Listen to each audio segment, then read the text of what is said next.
So, guys, I've been wanting to do this video for a while, and what I want to say is that I really think AEW should push Dalton Castle. And there's a lot of reasons why I say this. That I do think he has a really big personality, and he's always been one of those wrestlers that I kind of feel, um, is kind of like go with the flow, really. Like sometimes, there's a lot of people with a lot of potential, um, and they just don't have the right like fight or fight. They don't have like the right fight or whatever. Like they don't like kind of like advocate for themselves, and sometimes it might be a hidden gem. Like I think a great example in AEW is Powerhouse Hobbs. I think that he goes along to get along. Or I remember like watching in some shows that he always usually is backstage, sometimes like peering out and like watching the action, trying to study on how to perform.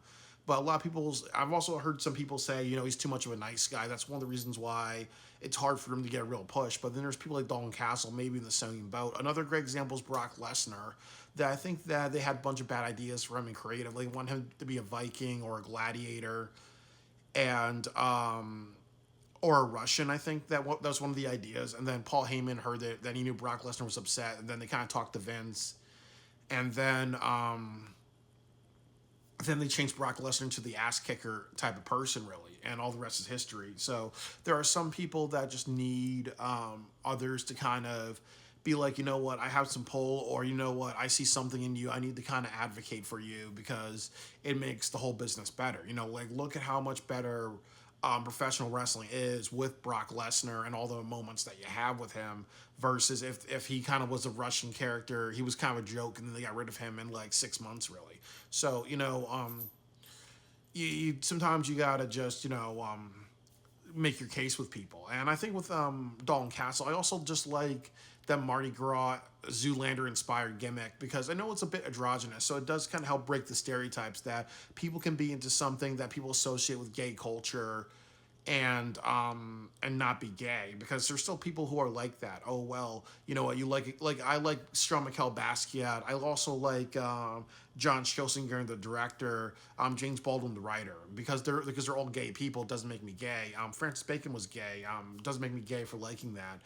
I wear like tie dye, and a lot of my clothes are very like rainbow color. It doesn't make me a homosexual. So sometimes when you see a character like Dalton Castle as a performer and all this androgynous stuff, really, I think that it's actually good because it breaks those stereotypes that anybody can inspire their fashion off of any culture, and it doesn't mean that they're gay or whatever. Really, that stereotype still exists in this world. And then the other thing with that is you look at Dustin Rhodes, who did Goldust, where his gimmick was also also did a lot of gay stereotypes. So it also is kind of interesting that you have Dustin Rhodes in the company, and then you also have Dalton Castle. There could be an interesting storyline with that, really.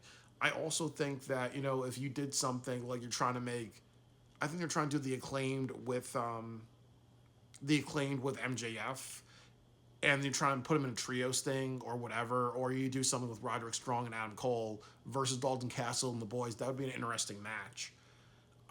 Or also if you did like Dalton Castle versus maybe Shane Taylor or somebody else, really. Um, Dalton Castle and Shane Taylor, Dalton Castle and Samoa Joe versus Max Caster and MGF or something like that, or Adam Cole when he comes back. I think that would be a good match, really. Or even for the ROH titles or something like that. I do think that there is a lot of just what's the word? There's a lot of potential, and I also would say, what would happen if you gave him like the international title or the international title, because that title really doesn't have a lot of prestige to me. Like Orange Cassidy's okay, but like look at what Christian's kind of done with his title. He's done a lot more with it, with the TNT Championship. Or if you did something like you have the Pure title or the ROH Championship, or you have the ROH, like I think Television Championship, given to Dalton Castle, and he was on like AEW Collision. Like I think that he at least deserves a chance. I think like give him like at least 3 or 4 months and see what he can do, really, and see if he has it.